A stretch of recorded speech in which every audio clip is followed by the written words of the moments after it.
안녕하십니까 여러분. 안녕하세요. 이 아름다운 집회에 참석하신 여러분 모두를 진심으로 환영합니다. 이 마이크는 제가 잘 알아서 하겠습니다. 오늘 이 건물에 처음 들어오신 분이 혹시 계십니까? 수저로 손 안 드시는데 이 교회에 이번 집회에 처음 오신 분은 한 분씩 들어오시기 바랍니다. 이번 예언연구 집회에 처음 오신 분. 강 목사님 이번 집회 몇 번 오셨죠? 이번 집회 몇 번 오셨지?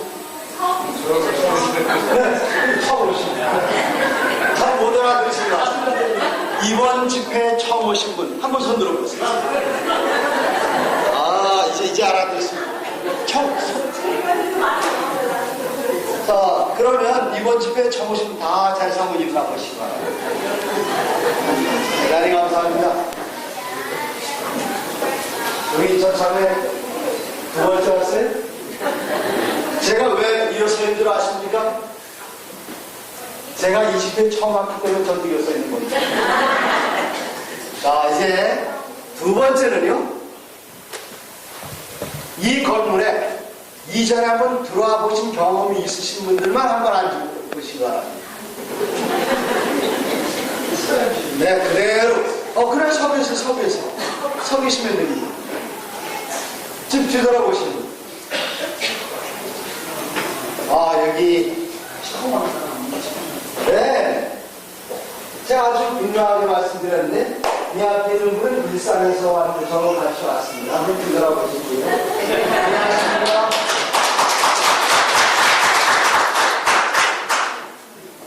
선생님께서는 어디에서 오신 분입니까? 수인동에서 오신 전선생님. 수인동. 네, 환영합니다.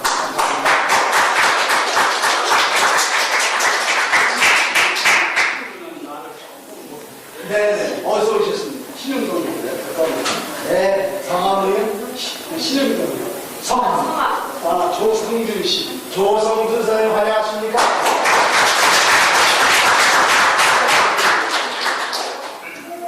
이쪽에 서 계실 설정은 네, 한참 되게 일어나시기 바랍니다.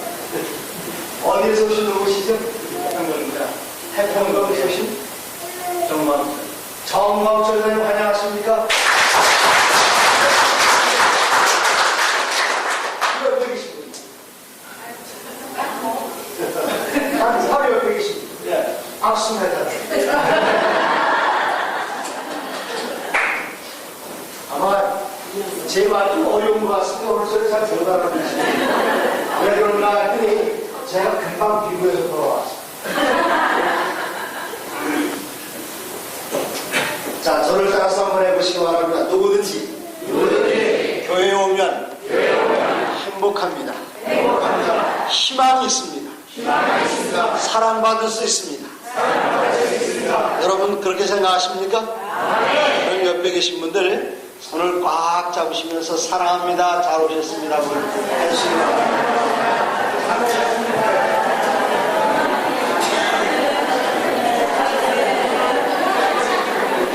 자, 아직은 뭐가 있다고요? 아직은 희망이 있습니다. 여기 성경에 보면 여기 베드로 장로님께서 이런 말씀을 하셨습니다. 또 우리에게 더 확실한 예언이 있어 어두운 데 비치는 등불과 같으니 날이 새어 샛별이 너희 마음에 떠오르기까지 너희가 이것을 주의하는 것이 강하니라. 자, 여기 보시면 또 우리에게 뭐가 있다고요?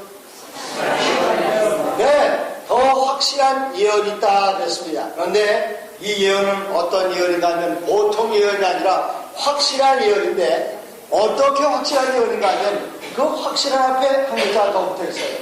어떻게 확실하다고요? 더 확실하다. 더 확실하다는 말은 무엇입니까? 혼자 더 확실할 수는 없어요. 뭔가 비교했을 때 나타나는 표현입니다. 근데 무엇보다 더 확실한 예언인가? 여기 그 앞에 나오는 성경절을 보면 지극히 큰 영광 중에서 이러한 소리가 그에게 나기를 이는 내 사랑하는 아들이요 내 기뻐하는 자라 하실 때에 저가 아버지께 영광을 받으셨느니라. 지금 이 말씀을 하나님께서 예수님을 향하여 언제 하신 말씀입니까? 많은 분들은 예수님 침례받을 때라고 이야기하는데 예수님 침례받을 때가 아닙니다. 대답하실 때가 언제인지? 언젠가 하면 예수님께서 변화산 위에 올라가셔서 예수님의 모습이 다 변화되셨을 때에 그때 하늘에서 음성이 들렸습니다. 그러면 여러분, 지금 만약 하나님께서 저 성남시 공중에서 온 시내를 향하여 내려다보시면서 말씀하시기를 오늘 저녁 너희는 다 성남에 있는 안실교로 가라 이렇게 말씀하신 소리를 모든 사람이 다 들었다면 이거 확실합니까? 확실하지. 그런데 여기에는 뭐라고 말씀하셨는가 하면 이 소리는 우리가 저와 함께 거룩한 산에 있을 때에 하늘로서 나옴을 들은 것이다. 또 우리에게 더 확실한 예언이 있어. 이 예언의 말씀은 무엇보다 더 확실하다면 하나님께서 짜자 이렇게 주의를 환기시킨 다음에 하늘에 직접 말씀하시는 것보다 지금 나타나셔서 아니면 이정이나 기사를 베푸는 것보다 더 확실한 것이 무엇인가? 더 확실한 뭐라 그랬지요? 예언의 말씀이 더 확실하다고 여기 베드로 사도께서는 말씀을 하셨습니다. 그러면 그 예언서 가운데 어느 예언이 가장 확실한가? 여기에 마태복음 24장 15절 그러므로 너희가 선자 누구에 말한 바? 지금 이 마태복음 24장은 어떤 장인가 하면 예수님께서 이 세상 마지막 때에 나타날 그러한 징조들을 말씀하시는 장입니다. 이 징조들을 말씀하시는 가운데 맨 마지막으로 하신 그 말씀이 뭔가 하면 왜 마지막인가 하면 24장 15절 앞에 절이 몇 절이지요? 14절에 이 천국 복음이 모든 민족에게 증거되게 하여 온 세상에 전파되리니 그제야 끝이 오리라. 천국 복음이 땅가에 전파되면 끝입니다. 그 다음에 말씀하시기를 그러므로 너희가 누구의 말한 바? 선지자 다니엘의 말한 바. 그리고 맨 마지막에 보면은 읽는 자는 깨달을진저 그렇게 말씀하셨습니다. 이 세상에서 가장 확실한 것은 무엇이냐? 이적이 아닙니다. 기사가 아닙니다. 이 세상 마지막 때에 사단은 택하신 백성들이라도 미혹하기 위해서 이적과 기사를 나타내는 데는 얼마든지 있습니다. 그래서 사람들이 내가 봤다 경험했다면 다 따라가요. 그러나 그것이 중요한 것이 아니다. 더 확실한 것은 무엇인가 하면 더 확실한 게 뭐라고요?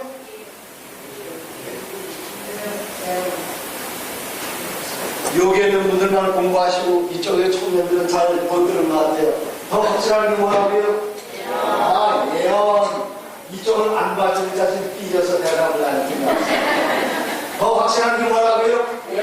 그런데 이 성경은 수많은 예언서가 있는데 예수님께서는 마지막 때의 징조를 말씀하시면서 한 권의 예언서를 우리에게 추천해 주셨습니다. 그 추천해 주신 예언서이 무엇인가 하면 그러므로 선지자 누구의 말한 바? 다니엘서를 읽으라고 예수님께서는 이 마지막 때의 예언서를 추천해 주셨기 때문에 오늘처럼부터 저희들은 다니엘서를 중심으로 성경에 나타난 예언의 말씀을 함께 연구해 보시겠습니다. 이 다니엘서는 지금부터 2500년 전에 기록이 되었습니다. 바벨론이라는 나라가 중동의 모든 나라들을 하나로 다 통합을 해서 통일을 했습니다. 그리고 이 나라의 통일왕국의 위대한 임금이었던 느부갓네살 임금은 머릿속에 한 가지 걱정이 들었습니다. 내가 이 모든 세상을 다 하나로 통일해 놨는데 과연 이 바벨론 제국은 앞으로 몇 년 동안이나 계속될 것인가? 내 자녀들은 이 나라를 영원히 이끌어 나갈 것인가? 그것을 염려하고 있었습니다. 밤에 잠이 오질 않았어요. 그러다가 한순간 깜빡 잠이 들었습니다. 잠이 들자마자 그는 한 꿈을 꾸었어요. 그가 그 꿈을 보면서 너무나도 놀라운 꿈이기 때문에 깜짝 놀라 깨어 일어났습니다.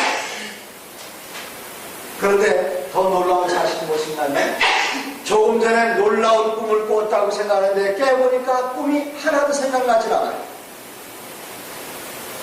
하지만 바벨론의 임금은 걱정할 필요가 없습니다. 이러한 때를 위해서 누구를 준비하는가 하면 여기 왕이 그 꿈을 자기에게 고하게 하려고 2절입니다. 박수와 술객과 점장이와 갈대아 술사를 부르매 이 사람들에게 매달 월급을 주면서 꿈 해몽하는 것, 미래를 예언하는 것, 그런 것들을 위하여 직분을 줬습니다. 새벽에 불러들였어요. 이제 사람들이 긴장 가운데 들어오지만 새벽에 왕이 부르면 이유는 다른 것 없습니다. 한 가지입니다. 새벽에 왜 불러요? 임금님께서 꿈을 꾸셨을 것이다.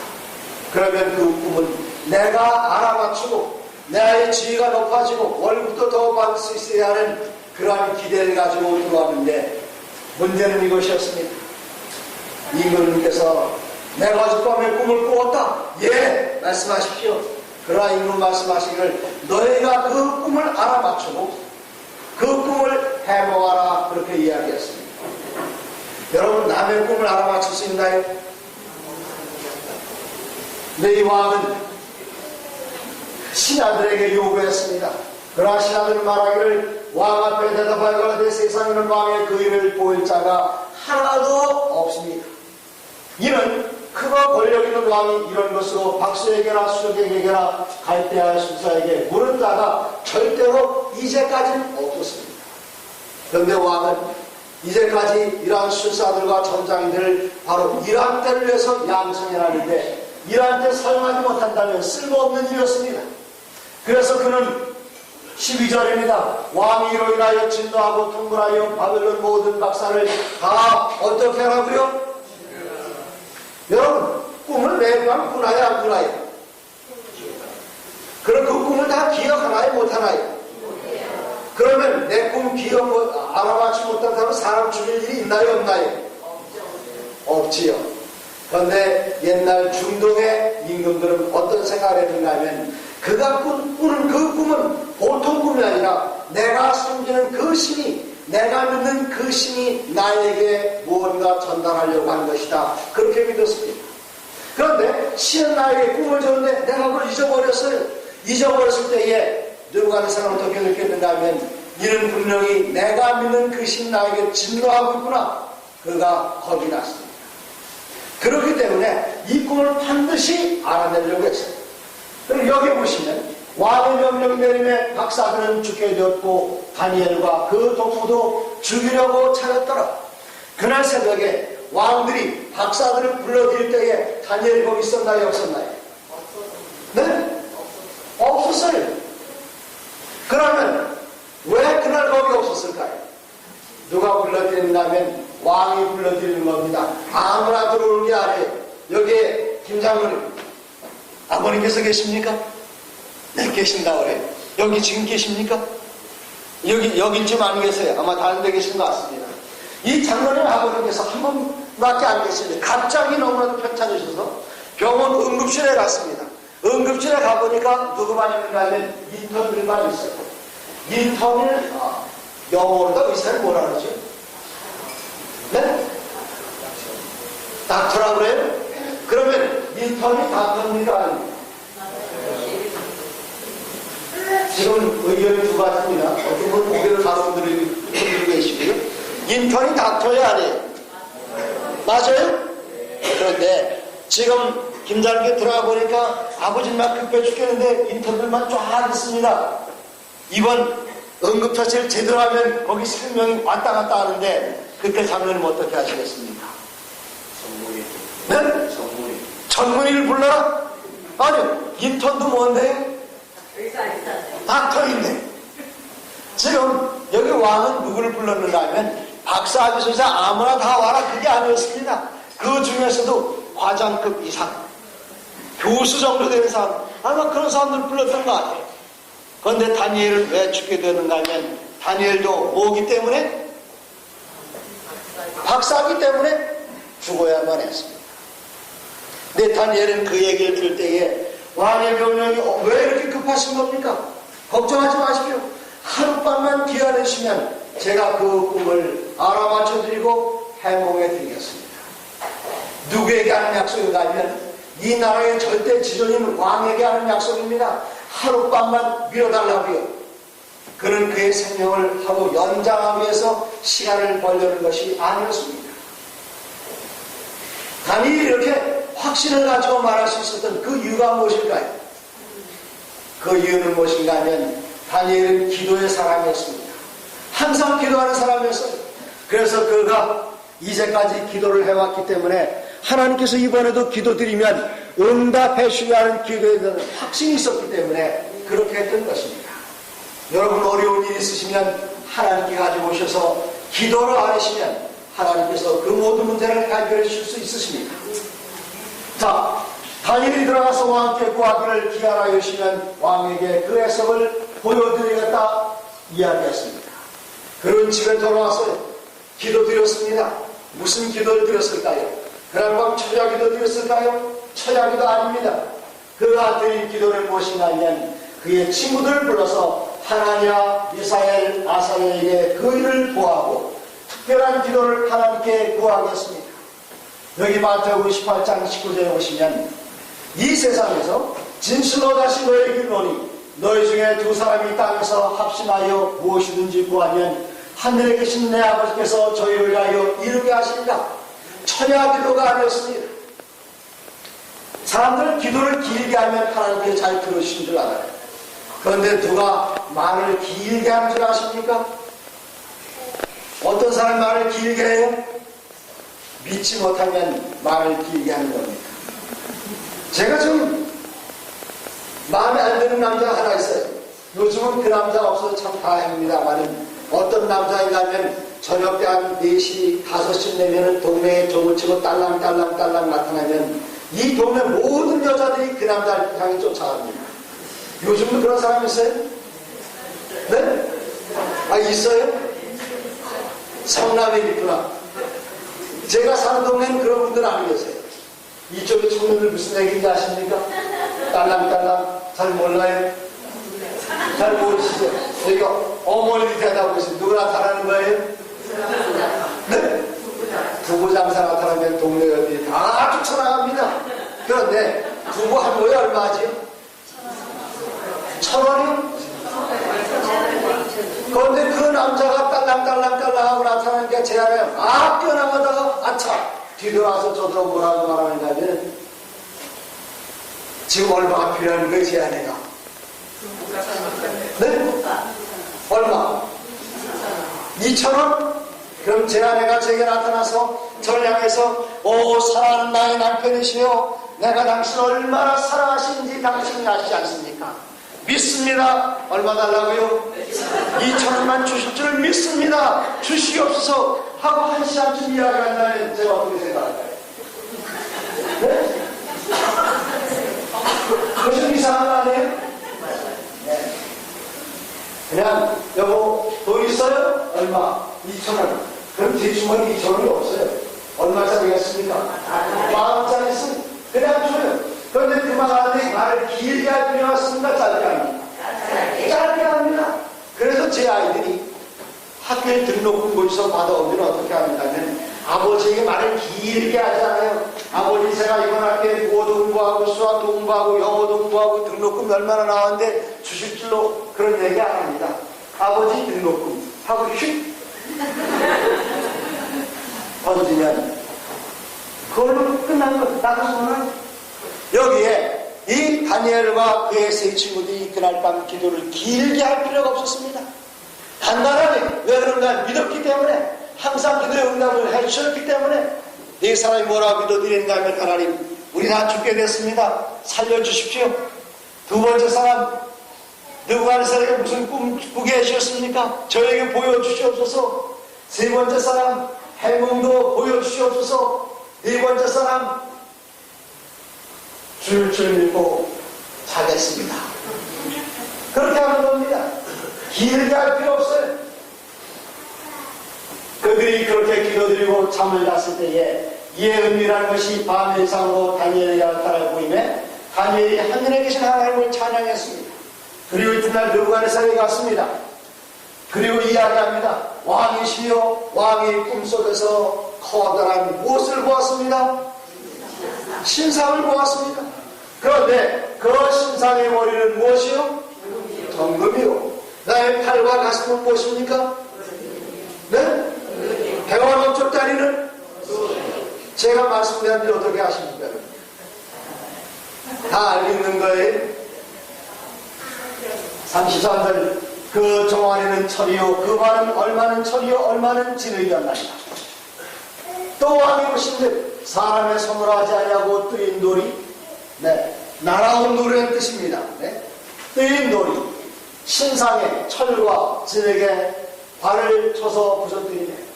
때에 철과 진흙과 돌과 은과 금이 다 부서져 여름 타작마당에 겨같이 되어 바람이 불려 간 곳이 없었고 우상을 친 돌은 하산을 이루어 온 세계에 가득하였었나이다.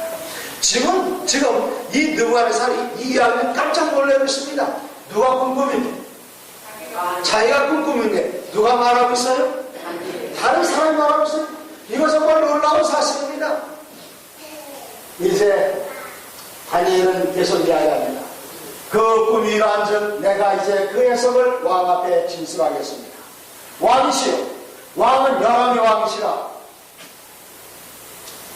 인생들과 들짐승과 공중의 새들 어느 곳에 있는 것을 모르라고 그것들을 다 왕의 손에 붙이사 다스리게 하셨으니 왕이시여. 왕은 곧 무엇입니다? 금머리입니다. 자, 여러분 보십시오. 이 신상을 보면 머리를 뭐라고요? 금. 그 다음에 은. 그 다음에는 발가락 얼마는 철이고 얼마는 진흙이고. 그런데 그런 온 동철 진흙 가운데 여러분 뭐가 제일 좋습니까? 금이 제일 좋아요. 여기 느부갓네살 향하여 다니엘이 말하기를 왕이시여 왕은 곧 그 금머리입니다.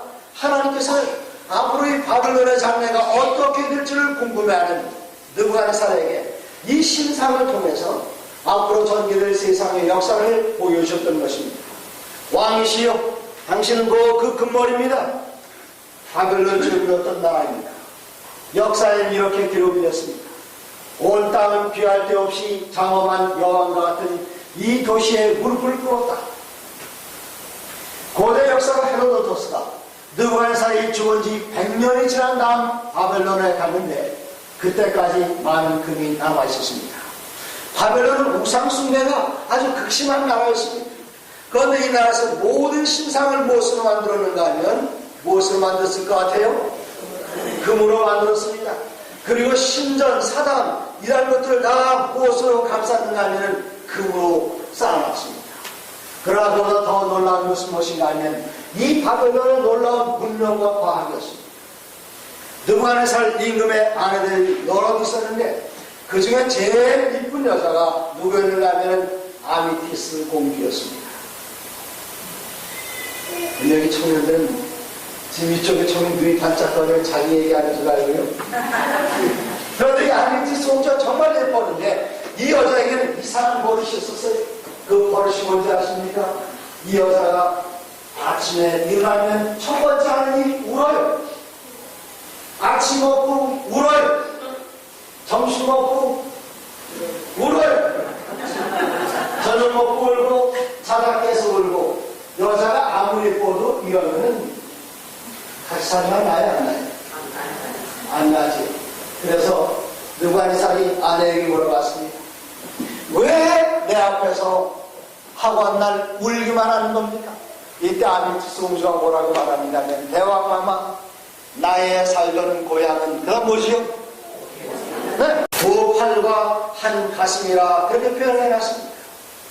왕의 후에 왕만 못한 다른 나라가 일어날 것이요 이 나라는 페르시아인데 기원전 539년에 바벨론을 멸망시키고 세계에서 가장 강한 나라로 등장합니다. 이 페르시아는 어떤 나라인가?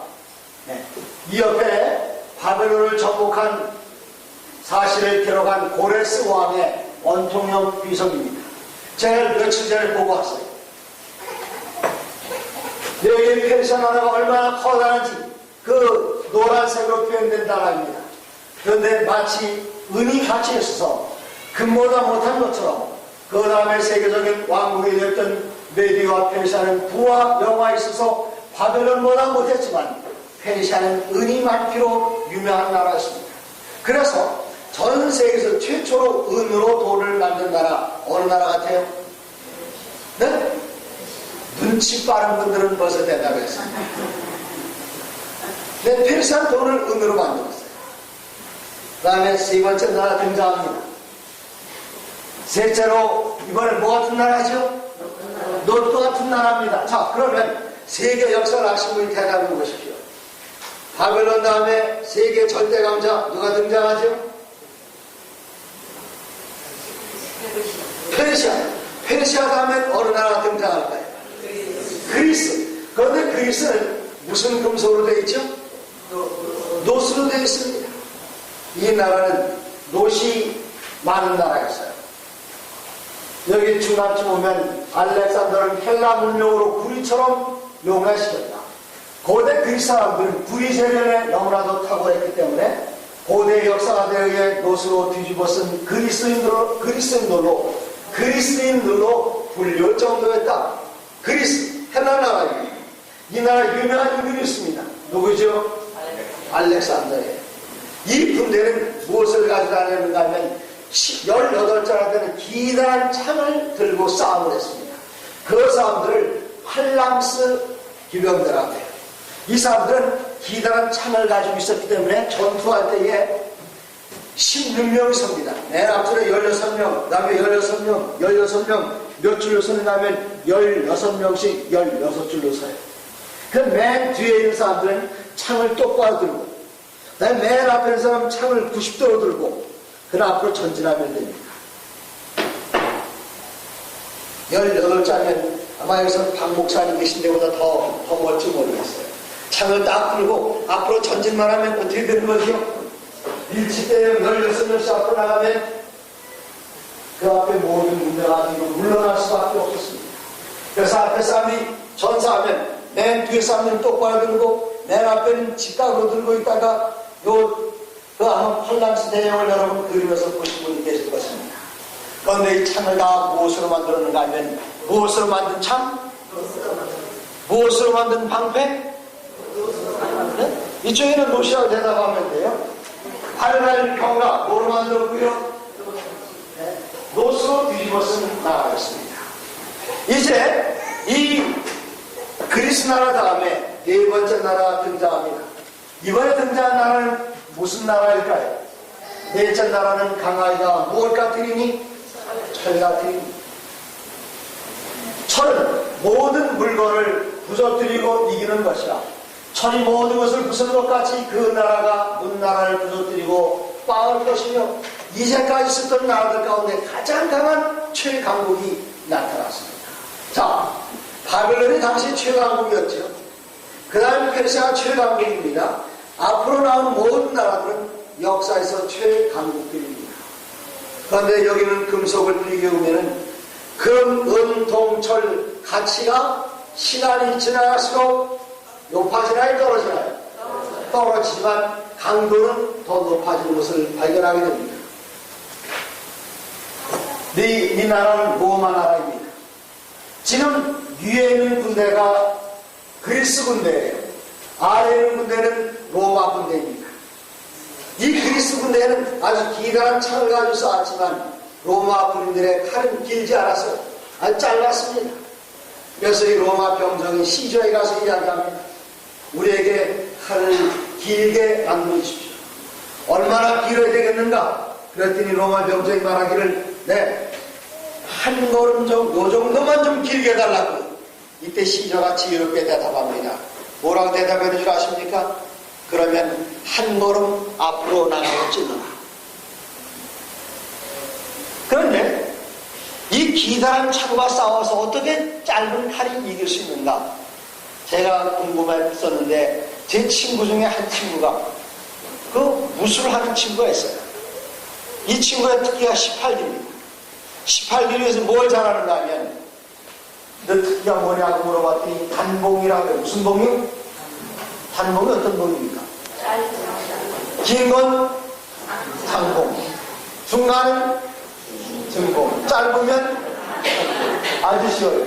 그래서 왜 이왕이면 기다란 장봉을 가지고 싸우지 단봉을 가지고 싸우냐 했더니 이 친구가 하는 말이 이게 길면 한 번 휘두르고 나면 회수하는데 시간이 걸려서 전투에는 절대 불리하답니다. 그러나 이 짧은 거 뭐 없어요? 이 짧은 거요? 짧은 건 한번 공부하고 필수하는 시간이 빠르잖아요. 결국 누가 승리했는가 하면은 여기 기원전 168년 6월 22일 날 히드라 전투에서 알렉산더의 후예들은 여지없이 로마 군인들에서 패배하고 말았습니다. 로마 나라는 어디 가든지 승리하는 군대였습니다. 로마 나라가 얼마나 많은 넓은 땅을 다스렸는가 하면 여기 지중해 연안에 있는 모든 땅을 로마 아래 복속시켰습니다. 여기까지 서양 역사인데 다음 그림을 보십시오. 왕께서 그 발과 발가락이 얼마나 토기장에 진흙이요 얼마나 철인 것을 보셨은즉 나눌 것이라. 뭐가 나누는가 하면 로마 제국이 나눌 것을 이야기하십니다. 어떻게 나눕니까? 무슨 사진이죠 이거? 만리장성. 근데 왜 여기 등장할까요? 이 만리장성을 왜 쌓은 겁니까? 혹시 아시는 분이 만리장성을 왜 만들었는지? 요즘 10월달인데 이런 계절을 가리켜 뭐라고 말하는가 하면은 천고마비의 천고마비가 무슨 뜻이에요? 사람들은 가을이어서 날씨가 선선해지고 하늘이 높아지면은 천고마비의 계절이요 낭만적으로 말합니다만 그건 낭만적인 표현이 아니었어요. 왜 그런가 하면 저 북쪽 중국 북쪽에는 누가 살고 있었는가 하면 흉노족이 살고 있었습니다. 아주 난폭한 몽고족의 한 일부족이에요. 흉노족. 이 흉노족들은 몽골 가보신 분들 아시겠습니다만 몽골 우리 박 목사님 가서 몽골 가서 신학 교육하고 오시는데 몽골 땅이 농사짓기 어떻습니까? 농사 못죠. 그럼 뭐 먹고 삽니까? 네? 어떻게? 지금 뭐라고 하십니까? 네? 남해로 빼앗고 나오고. 맞아요. 말을 그거합니다. 그래서 이 흉노족들은 여름 내내 살듯 마을 살을 치워요. 그러다 이제 하늘이 높아지고 마을이 사치게 되면 남쪽에 사는 한족들은 농경민족인데 농사를 다 잘 지어놓으면 그때 약터나고 내려가는 겁니다. 그래서 한족들이 천고마비는 무슨 뜻이냐면 이건 두려움의 뜻이었습니다. 하늘이 높아지고 가을이 와서 농사를 다 지어놓으면 천자함에 천지현왕, 우종왕, 멸령, 진수열자가 뭐가 나오는가 하면 수수? 성경을 공부하시는 게 아니시고 네, 추수, 그 다음 뭐지? 천지, 현황, 1월, 명치, 진수, 열자. 뭔가 하면 가을, 추, 거들수, 겨울도 감출장, 추수동장이잖아요. 그래서 한족들이 추수동장 이제 다 거둬놓으면 그때 흉노족들이 내려갑니다. 이걸 무서워했기 때문에 시황제가 진나라를 다 통일하고 진나라를 세우고 황제가 된 그 다음에 쌓은 성과를 이겁니다. 흉노족을 무서웠어요. 그러나 점점 한족이 강성해지니까 저 꼭대기에 있는 지금 동양으로 왔어요. 맨 오른쪽에 고구려가 있고 그 꼭대기에 있는 흉노족들이 이제는 한족을 피해서 어느 쪽으로 가는가 하면 서쪽으로 이동을 합니다. 이 흉노족이 서쪽으로 가게 되면 흉노라고 불리지 않고 그 다음에 훈족이라고 훈스라고 하는 이 훈족이 어디로 가는가 하면 저 유럽의 북쪽이라. 이 유럽 북쪽에 누가 살고 있었는가 하면 게르만 민족이 살고 있었습니다. 지금 동쪽에서 한족에게 밀려가지고 서쪽으로 이동해온 흉노족이 게르만 민족이 있는 곳에 들어가니까 이 게르만 민족은 흉노족을 견디지 못하고 남쪽으로 이동을 합니다. 이것을 서양 역사에서 뭐라고 그러죠? 네? 게르만 민족의 대이동이라고 해요. 그래서 게르만 민족이 흉노족의 서쪽으로 이동하면서 게르만 민족은 남쪽으로 이동을 하고 남쪽으로 이동을 하면서 게르만 민족은 어떻게 하는가 하면 그들이 들어가는 그 땅에 나라를 하나씩 세우는데 어디에 나라를 세우는가 하면 그 광대한 서로마 제국 영토 안에 나라를 하나씩 세웁니다. 게르만 민족들이. 그런데 그 나라를 세운 것들이 몇 개나 되는가? 자, 한번 읽어보겠습니다. 우리 박 목사님께서 하나씩 읽으시면 여러분은 한번 세시기 바랍니다. 하나, 둘, 셋, 넷 세시는데 세시다가 잊어버리시면 얼른 발가락을 세시면 됩니다. 자, 목사님 한번 읽어주세요. 앵글로색슨, 좀 더 크게. 앵글로색슨, 하나, 프랑크, 알레마니, 부르근디, 동코트, 롬바르드, 헤럴라이. 베르라인, 네. 스웨디, 서콘, 안간, 몇 개요? 지금 발가락 세신 겁니까? 이거 세신 겁니까? 아, 손가락 세셨어요?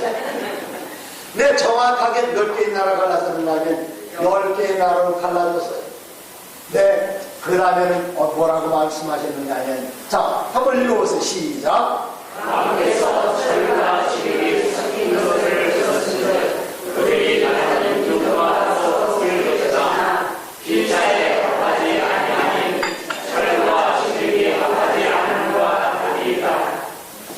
자, 바벨론 시대에 다 합쳤습니까? 안 합쳤습니까? 합쳤어요. 그 다음에는 은으로 표상된 그 시대에 합쳤습니까? 어느 나라로요? 네. 그 다음에 또 어느 나라로 합쳤지요? 네? 그리스. 그 다음에 철 어디로 합칩니까? 그 다음에는 열나라로 갈라졌어요. 이번에 합치나요? 안 합치나요? 안 합쳐요. 절대로 안 합쳐진다고 그랬습니다. 그런데 제가 이 이야기를 하는데 미국 메릴랜드에서 한번 강연을 하는데 어떤 청년이 목사님 정말 기가 막힙니다. 맞습니다. 제가 맞다고 하니까 기분이 좋았어요. 이 청년이 뭐라고 이야기하는가 하면 금보다는 롯이 강하고 롯보다는 은이 강하고 은보다는 뭐가 강하고요? 롯이 강하고 롯보다는 철이 강합니다 하고 마침표를 딱 끊었으면 제가 당황하지 않았겠는데 이 청년이 뭐라고 말하는가 하면 금보다 은이 강하고 은보다 롯이 강하고 롯보다 철이 강하고 철보다 강은 뭐가 더 강해요?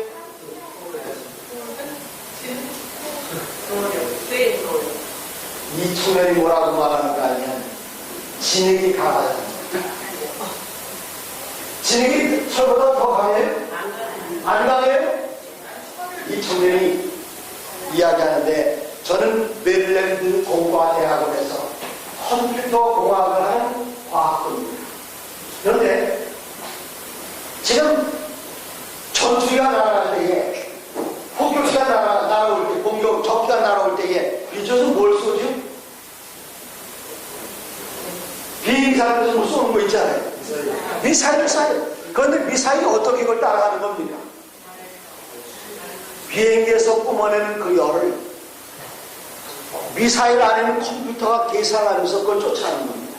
그냥 아무리 가도 계산을 쫓아가요. 그런데 그 컴퓨터의 부분에 가장 중요한 칩을 무엇으로 만드는가 하면 진흙으로 만든다고 해요. 그러니까 철기보다 비행기보다 전투기보다 폭격기보다 뭐로 만든 게 더 강해요? 진흙으로. 그래서 제가 한국에 와서 도남동교에서 전도할 때에 그 얘기를 했더니 어떤 장모님께서 노인네 다니고 손 번쩍 들고 목사님 맞습니다. 진흙이 철보다 강합니다. 근데 제가 아무리 봐도 이분은 공과대학 다니는 과학도 같지 않아요. 장모님 어떻게 그랬죠? 이분이 전도에 마친 날 저에게 선물하신데 이걸 선물해 주세요. 뭡니까 이거? 네? 보청기 말고요. 네, 귀 굽이는 것 뭐로 만든 거예요? 은으로 만든 거죠. 은으로 하시는 말씀이 저는 은세공을 하는 사람인데 금속을 어디에다 녹이는가 하면 쇳덩어리도 어디다 녹이죠? 용광로에서 녹이는데 용광로를 뭐로 만드는 겁니까? 진흙으로 만듭니다. 뭐가 더 강해요? 야, 어쩌면 하나님께서 써놓으시고 저렇게 기가 막히게 써놓으신 겁니까? 그런데 이제 진흙보다 더 강한 것이 조금 있으면 나옵니다. 뭐가 더 강하죠? 결론적으로 뜨인 돌이 더 강합니다. 그런데 피차에 합하지 아니하는 철과 진흙이 합하지 않는 것과 같습니다. 절대 군주가 되면 이거 합치고 싶을까요? 아니면 떼주고 싶을까요? 자기 손 안에 넣고 싶을 것입니다. 그래서 여기에 유럽에는 왕들은 스페인 왕과 그 다음에 영국의 왕과 또 독일의 왕과 이런 왕의 가족들이 서로 딸들을 주고 사위로 삼고 이렇게 결혼했습니다. 다 하나 합치려고. 하지만 그것으로 성공하지 못했어요. 성경에 피차에 합하지 않는다 말씀하셨기 때문에 수많은 영웅들이 나서 온 세상을 하나로 통일하려고 노력했지만 실패합니다. 그 중에 으뜸이 어떤 사람이 신성 로마 제국의 살레만의 대제인데 그도 성공하지 못했습니다. 피차에 합하지 아니하니라. 그 다음에 누가 나타납니까? 스페인의 카르로세. 지문 국가다. 누가 하는 말이죠? 옛날 다 배우지 않으세요? 지문 국가다. 프랑스의 루이 14세. 이런 사람들이 통일하려고 노력했지만 성경에는 피차에 합하지 않는다 기록되어 있습니다. 자, 이제 아주 유명한 사람이 하나 나타납니다. 그 사람의 이름은 무엇인가 하면 모든 것을 다 가능하다고 믿었던 사람이 누굴까요? 나폴레옹. 나폴레옹이 뭐라고 그랬지요? 나폴레옹이 지금 이태리를 공격하려고 그래요. 그런데 프랑스와 이태리, 여기 프랑스입니다. 여기 이태리예요. 여기 가운데 뭐가 있어요? 네? 알프산이 있어요. 그래서 이태리를 공격하려면 이렇게 돌아가야 돼요. 이렇게 돌아가면 이태리의 군대가 준비하고 기다립니다. 준비하기 전에 공격해야 돼요. 좋은 방법은 뭔가 하면 돌아갈 것 없이 뭐 하면 된다? 알프스를 넘어가면 된다. 그랬더니 그 밑에 참모였던 장군이 뭐라고 말하는가? 폐하, 그것은 불가능합니다. 나폴레옹이 말하기는 불가능 없다 그랬어요. 그런데 이 나폴레옹이 황제가 된 다음에 유럽에는 하나의 황제만 있으면 된다. 둘 황제 필요 없다. 유럽에는 하나의 황제, 하나의 의회, 하나의 법전, 하나의 화폐. 하나님께서는 최고로 강력한 포병을 가진 군대에 항상 계신다. 그러면서 온 유럽을 점령해 나갔습니다. 마침내 나폴레옹은 온 유럽을 하나로 통일하는 것 같았어요. 그러나 어디를 안 떨어지는가 하면 저 서쪽에 있는 저 어느 나라입니다. 앵글로색슨, 영국은 아무리 공격해도 되질 않아요. 그래서 나폴레옹이 생각했던 방법이 무엇인가 하면 이 유럽 대륙에 있는 나라는 어떤 나라도 영국과 통상하면 안 된다. 누가 잘 써먹는 방법이죠? 이거 요즘에 써먹는 나라가 있는데 미국이 항상 써먹는 방법입니다. 통상하는. 그런데 어느 정도 약해진 나라가 있어요. 어느 나라인가 하면 이쪽 오른쪽 꼭대기 어느 나라입니까? 러시아는 돈이 없었어요. 그래서 지금 통상하지 마라. 이거를 세계사에 뭐라고 나옵니까? 대륙? 생각 안 하세요? 대륙 공세령이라고 말합니다. 이 대륙 공세령을 내렸는데 러시아 사람 저 위로 몰래 가서 장사를 시작했습니다. 나폴레옹이 열받았어요. 공격명령을 내렸습니다. 60만 명의 군인들이 저 북쪽을 향해 쳐들어갔어요. 근데 러시아 사람들은 야근 사람입니다. 이 세상에 어떤 나라의 군대도 나폴레옹과 싸워서 이길 수가 없어요. 그래서 이 러시아 군대는 나폴레옹 군대만 나타나면 뒤로 물러납니다. 이거 누가 가르쳐준 전법인가 하면 이율곡이 가르쳐준 전법이에요. 이율곡이 무슨 얘기하죠? 일본이 오면 미리 준비해야 된다. 첫 번째 뭐 하자고요? 군대 10만 명을 양성해야 된다. 근데 선조임금께서 그렇게 하지 않으셨습니다.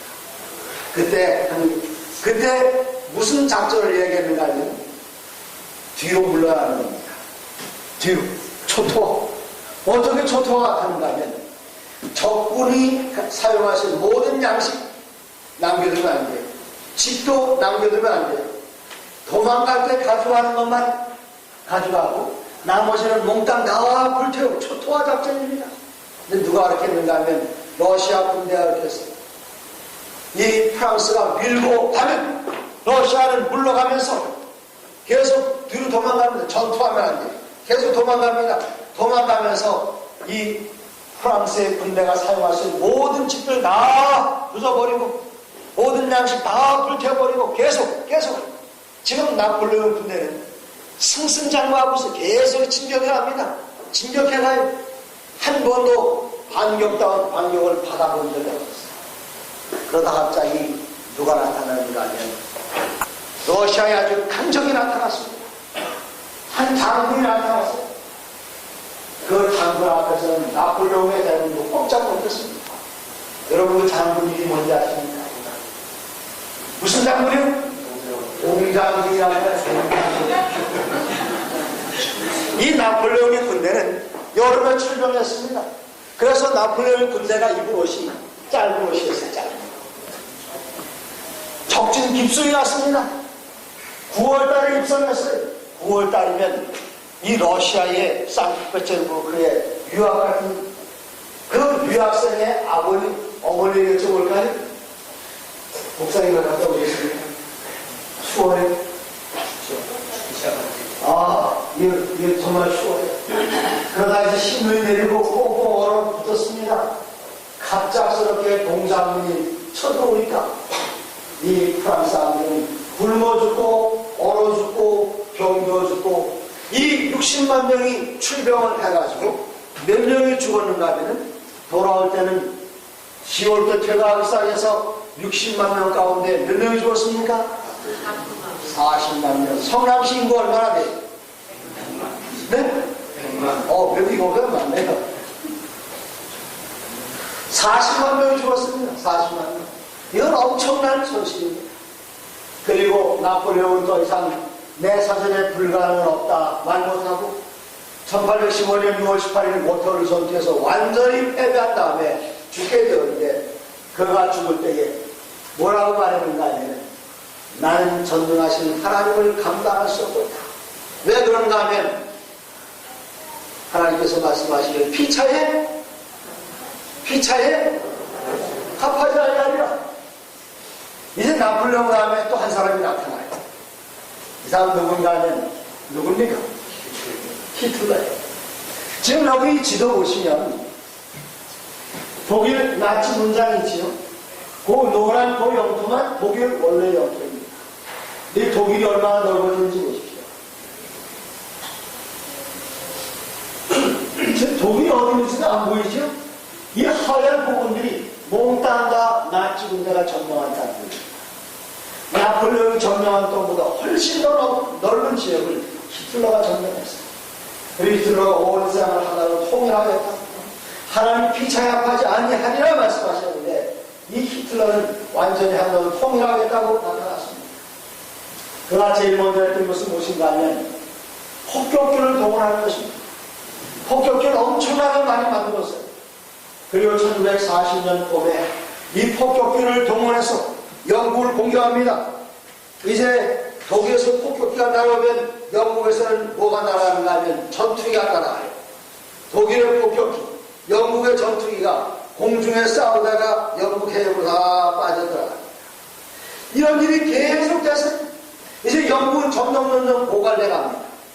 어느 날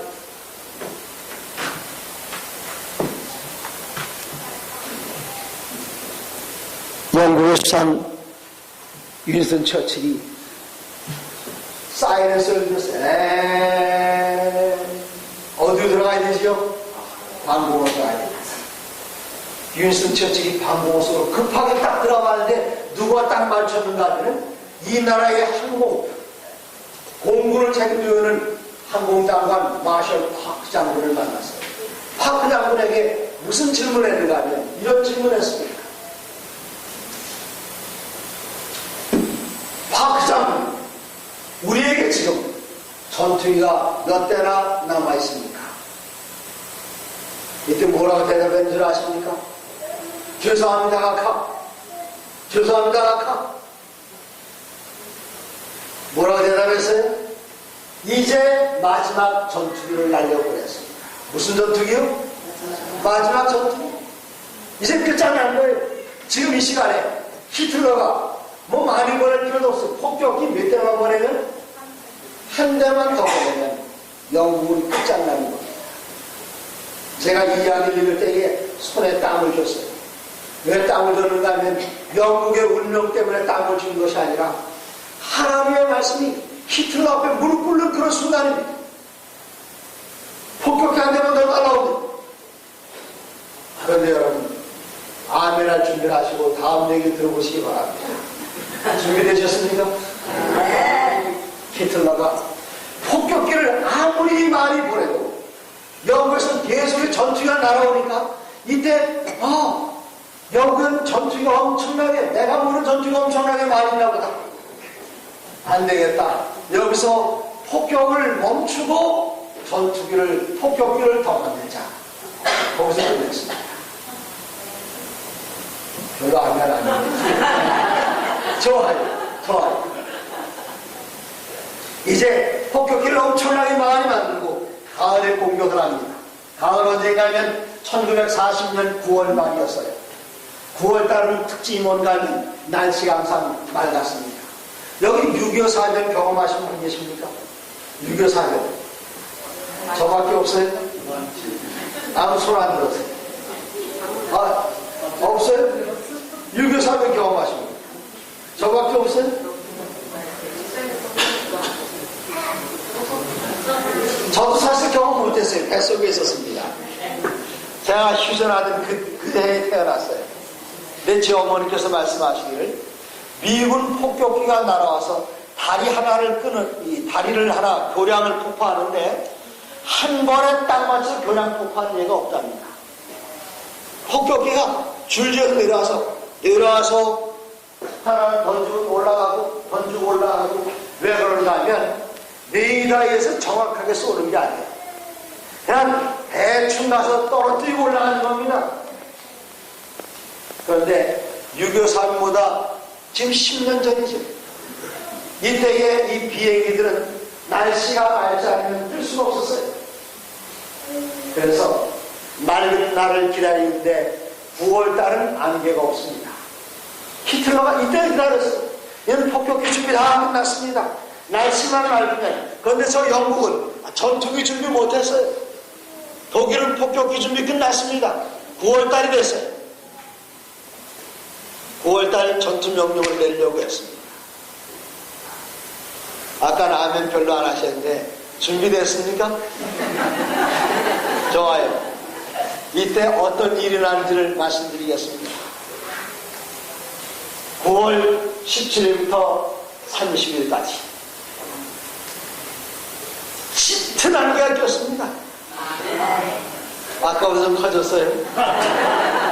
이제 요 다음 아멘 더 커집니다. 여러분, 이 성남 계신 분들이 아주 문학적으로 아멘 하신 것 같아요. 점층법으로다가.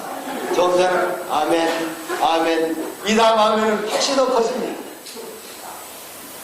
이제 이 독일이 공중으로 공격하는 것은 실패했어요. 폭격기 아무리 많아도 안개 속에서는 쓸 수 없습니다. 그런데 9월달, 다음 달이 몇 월 달이지요? 10월, 11월 달 되면 안개가 끼기 시작합니다. 특별히 12월 되면 짙은 안개가 껴요.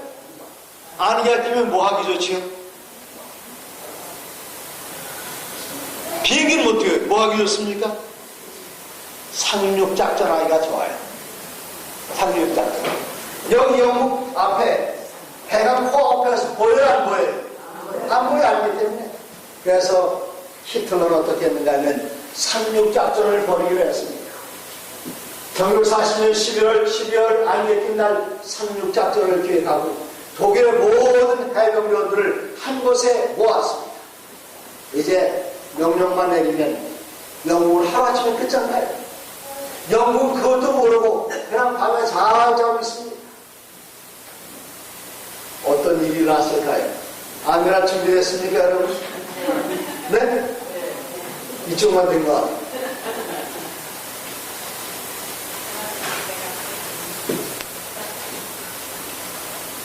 11월, 12월 항상 안개가 짙게 끼는 이 계절인데 어떤 일이 일어나냐면 800년 만에 처음으로 11월과 12일에 안개가 완전히 거쳐버렸습니다.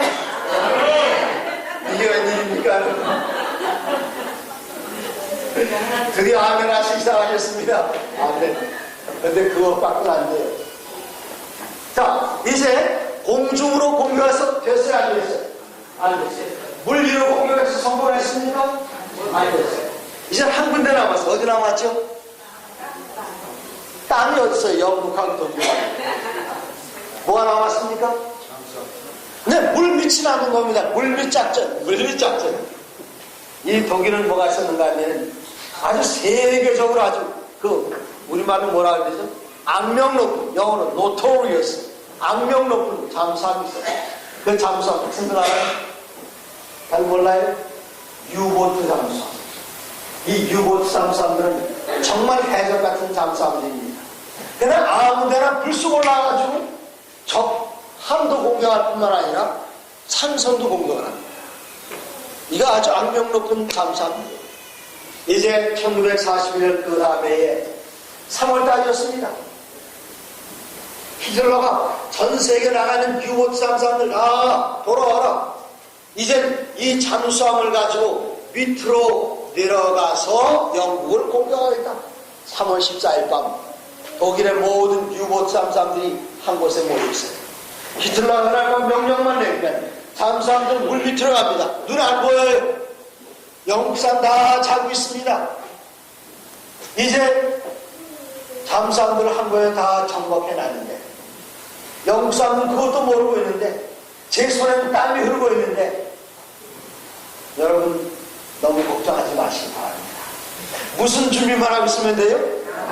아멘할 준비만 하고 있으면 돼요. 준비되셨습니까? 이젠 준비 다 되셨네요. 3월 14일 밤 다 모여있는데 이때의 대서양에서 바다 밑에 지진이 일어났습니다. 바다 밑에 지진이라면 뭐가 오는 거죠? 일본말로? 쓰나미가 오는 겁니다. 3월 14일 밤에 대서양이 커다란 해일을 하면서 쓰나미가 오면서 이 독일의 모든 유보트 잠수함들을 완전히 산산조각 내버렸습니다. 정말 놀랍지 않아요? 하나님께 분명히 개입하고 계시는 겁니다. 이제 이 이후로 독일은 다시 일어날 기회가 전혀 없었어요. 마침내 누가 등장하는가 하면 아이젠하워가 있거든. 그때 무슨 작전입니까? 노르만디 상륙작전, 사상 최대 작전, 1644년 6월 6일. 이제 모든 작전이 다 수입됐습니다. 모든 나라 군대 다 모였어요. 그래서 군대 숫자가 크면 100만 명 이상이 되면 지휘하는 장군 계급이 뭡니까? 네? 별이 몇 개지요? 5개, 5개. 그래서 아이젠하워가 원수가 된 겁니다. 그 다음에 또 누가 원수가 되죠? 메가다가 원수가 되잖아요. 이 아이젠하워 원수가 모든 연합 함대를 이끌고 이제 노르만디를 공격하게 됐습니다. 근데 이러한 정보를 누가 알았는가 하면 히틀러가 다 알고 있어요. 그래서 방어전에 가장 유능한 장군을 거기에 보냈는데 여러분 그 독일의 유능한 장군들이 많지만 제일 머리 좋은 약삭 빠른 장군이는 뭡니까? 잘 기억 안 나요? 사막의 여우. 롬메 장군. 네? 에르빈 롬메 장군이 이 노르만디 방어 사령관으로 임명을 받았어요. 이 노르만디 롬메 장군이 누구와 싸우게 되는가 하면 아이젠하워와 싸울 수 있도록 그 자리에 배치를 받았어요. 그런데 연합군이 몰려온다는 사실은 알지만 몇월 며칠이 시간은 몰라요. 6월 사상 최대작전 몇월 며칠이라고 했죠? 6월 6일인데 6월 5일날 에르벤 롬메 장군이 정보 한 통을 받았습니다. 누구에게 온 정보인가 하면 고향에서 아내가 보낸 정보예요. 여보, 내일이 제 생일인 거 아시죠? 이 장군이 전쟁이 시작되면 한 번도 아내를 기쁘게 해줘본 없습니다. 너무나도 미안해서 부하들에게 뭐라고 말했는가 하면 내가 전함 보고를 하기 위해서 히틀러 총통 각하에게 갔다 오겠다 라고 말한 다음에 어디로 갔는가 하면 베를린으로 가지 않고 삼천포로 갔습니다. 고향으로 가서 아내의 생일잔치를 아주 거대하게 해줬어요. 그 다음에 6월 6일입니다. 뭐가 시작되는가 하면 한포 사격이 시작했어요. 아이젠하우도 긴장했습니다. 저쪽에 롬멜 장군이 지금 지키고 있을 텐데 이 사막의 여우가 어디 우리를 등 뒤로 돌아와서 공격하지 않을까 상당히 걱정하는데 계속해서 한포 사격하면서 진격해도 반격이 제대로 되질 않는 겁니다. 왜 그런가? 여기에는 독일 군인들이 사령관 찾는 거 없어요. 그래서 총통에게 히틀러에게 직접 연락을 합니다. 근데 비서들이 말하기를 롬멜 장군 여기 안 왔대요. 그럼 이 전투 지휘를 누가 할 것인가? 총통이 해야 되는데 히틀러가 그 전날 밤에 뭐라 하는 줄 아십니까? 계속해서 전위에서 전화가 와요. 근데 히틀러가 그날 밤 전날 밤 뭐라고 하고 잤는가 하면 피곤하다. 어떤 일이 있어도 오늘 밤 나의 단잠을 깨워주마.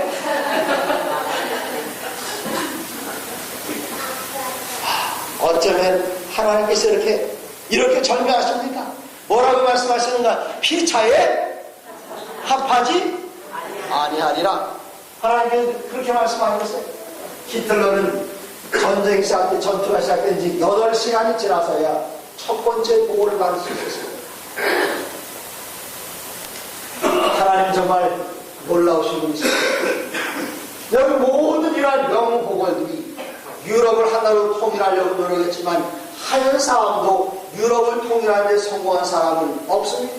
내 사전에 불가는 없다. 나폴레옹은 통일 못했습니다.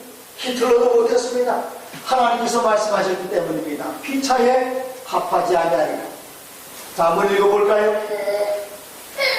그날 지나가겠습니다. 섞이지 않는다. 그런데 이 말씀이 정말 감동적입니다. 왕이 보신들 사람의 손으로 하지 아니하고 뜨인들이 신상에 철과 진액의 발을 쳐서 부서뜨리네. 내 마지막 문장이요. 우상을 친 돌은 태산을 이루어 온 세계에 가득하였었나이다. 그렇게 이야기했습니다. 이제 여기까지 정리해 보시면 이 나라들은 바벨론, 페르시아, 그리스, 로마, 그 다음에 여러 나라로 갈랐습니다. 그 다음에 도리 나라입니다. 이건 무슨 사진이지?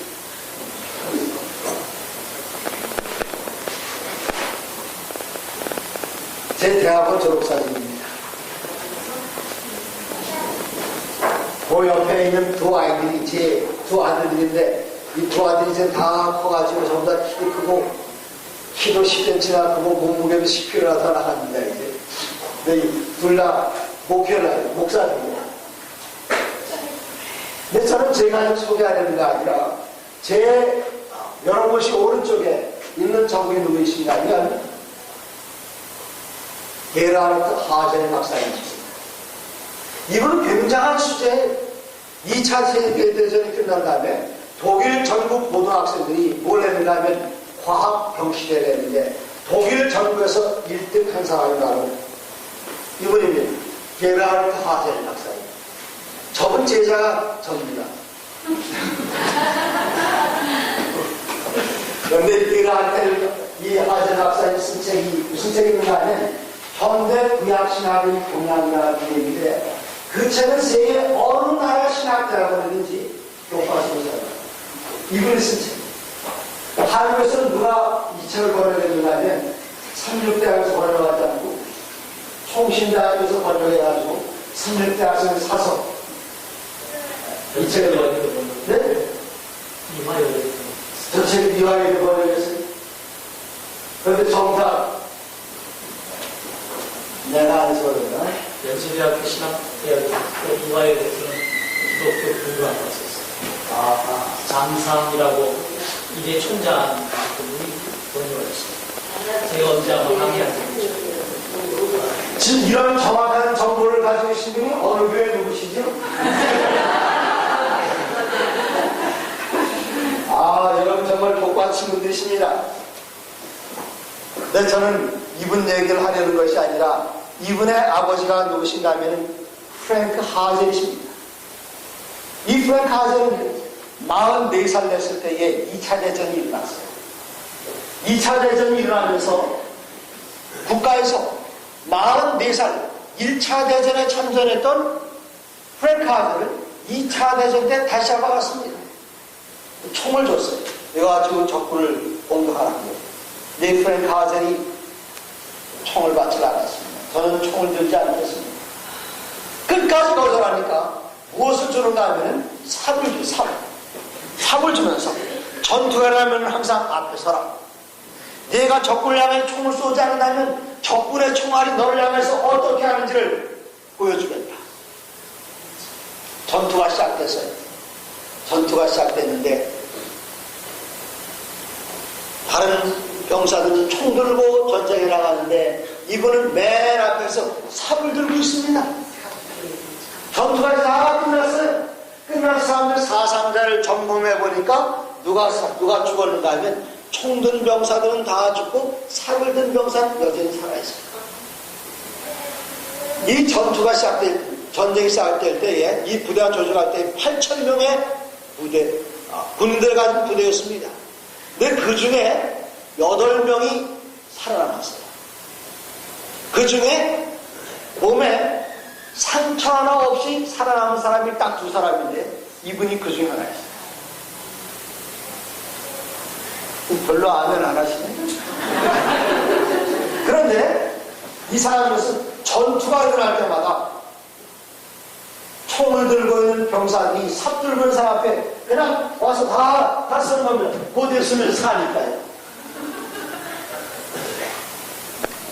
천인이 내 곁에서 많이 내 옆에서 다 엎드러지고 넘어지고 죽는다 할지라도 하나님의 보호하시는 손길이 이분과 같이 계셨는데 1940년대 초에 이분이 소속했던 부대가 모스크바 남쪽까지 진격해 올라갔습니다.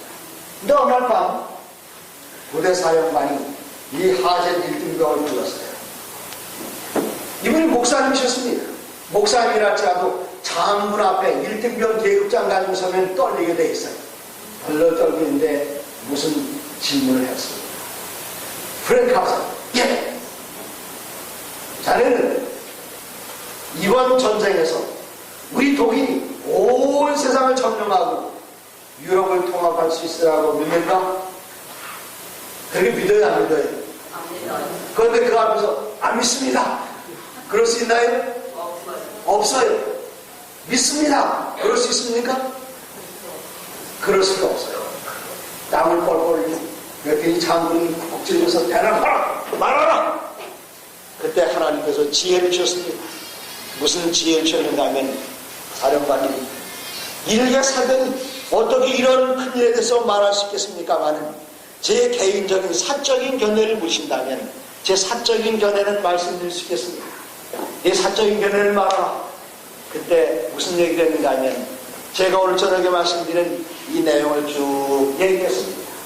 다니엘서 2장을 얘기했습니다. 이때 장군이 오늘 저녁 아무 일도 없었다. 숙소로 돌아가라. 예, 아무 일도 없었습니다. 그 다음날 다시 불려갔어요. 불려가 보니까 사령관이 있고 사령관 앞에 2명의 장군들이 별 하나를 단 장군들이 예하 부대장들이 있었는데 그 사람들 누구였는가 하면 한 사람은 전쟁 전에 대학 철학과 교수였습니다. 한 사람은 서양사 교수였습니다. 어제 저녁에 했던 이야기를 다시 말하라. 제 사적인 견해 말입니까? 그렇다. 내 사적인 견해를 말하라. 앞에 장군 3명을 앉혀놓고 여러분들이 지금 들으시는 다니엘서 2장 강의를 저는 여러분이 1시간 합니다만 이분은 2시간에 걸쳐서 이야기했어요.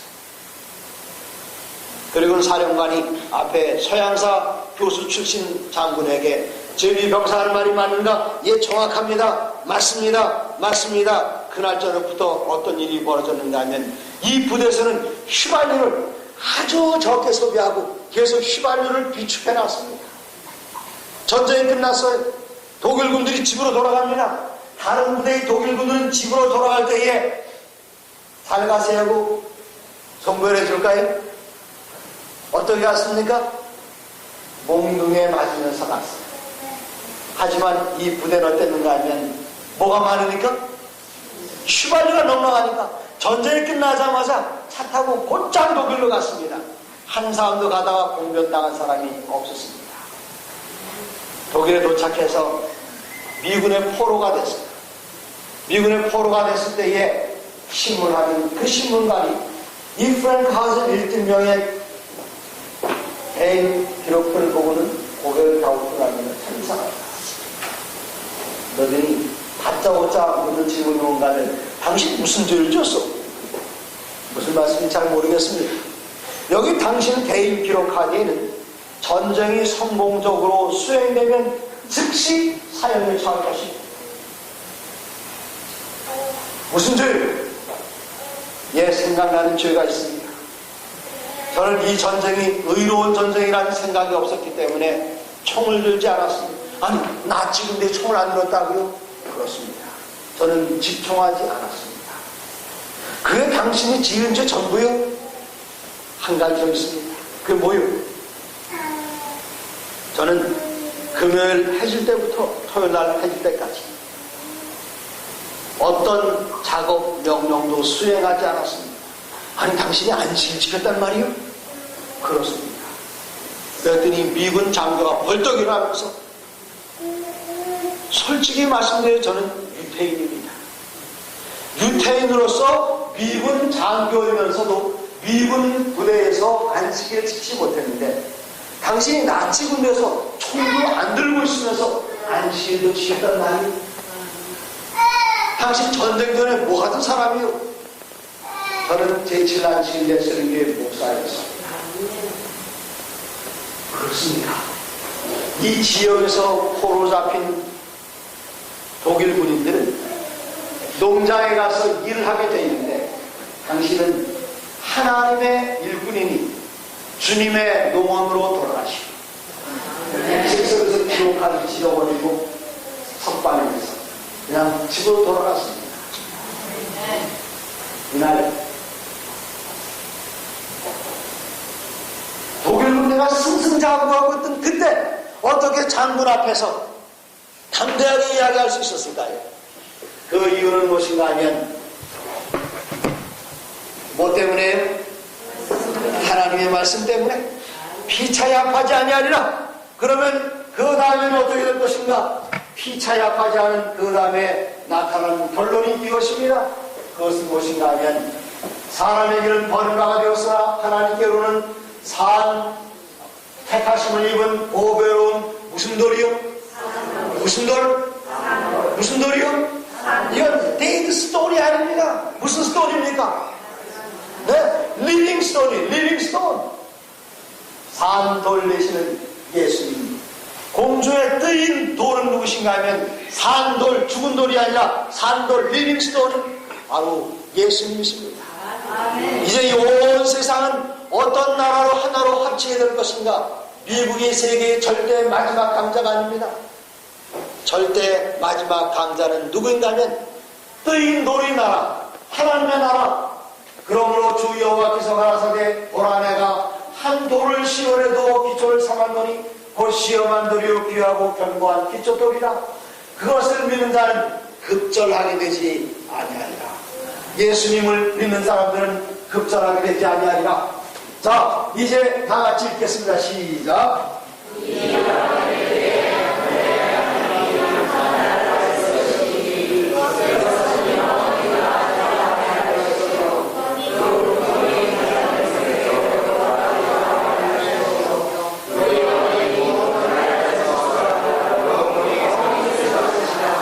아멘.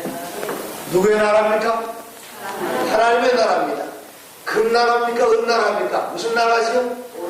여기는 예수님의 나라, 도의 나라입니다.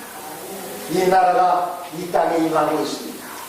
이 나라가 오게 되면 이 나라는 그 국권이 다른 민족에 넘어가지 않는 영원한 나라인 바로 예수님의 나라, 뜨인 도의 나라, 영원토록 온 우주를 통치하게 될 그 나라입니다.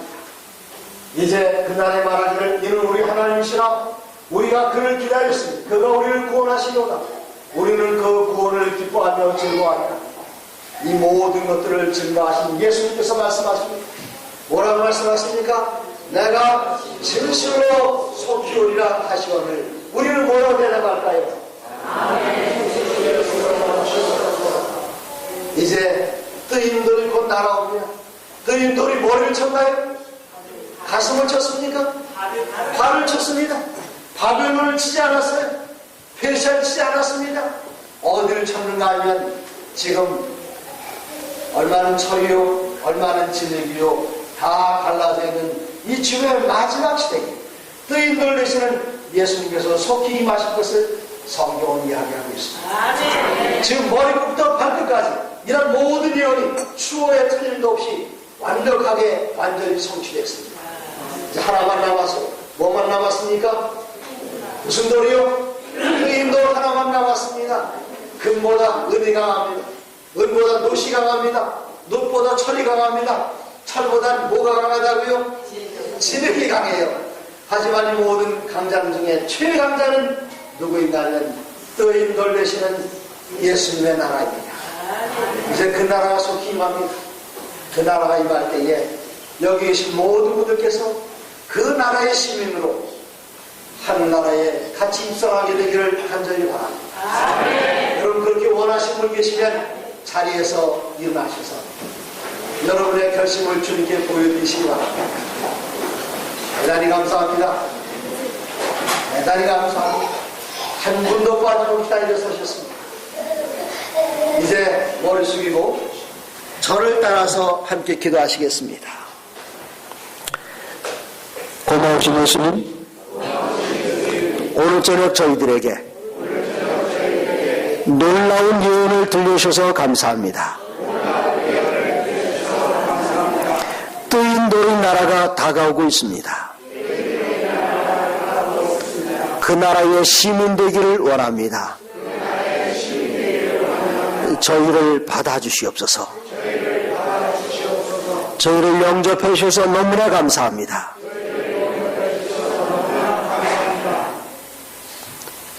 산돌 되시는 예수님 이름으로 기도드리옵나이다. 아멘. 이제 자리에 앉으시겠습니다. 굉장히 특별한 광고를 하겠습니다. 저희가 내일은 아침에 모이게 됩니다. 아침 9시 30분 정각에 모여서 성경을 공부한 다음에 11시부터 여러분하고 말씀을 나누게 되는데 오늘 저녁에는 세계 역사의 아주 중요한 부분들을 이 대강을 말씀드렸습니다.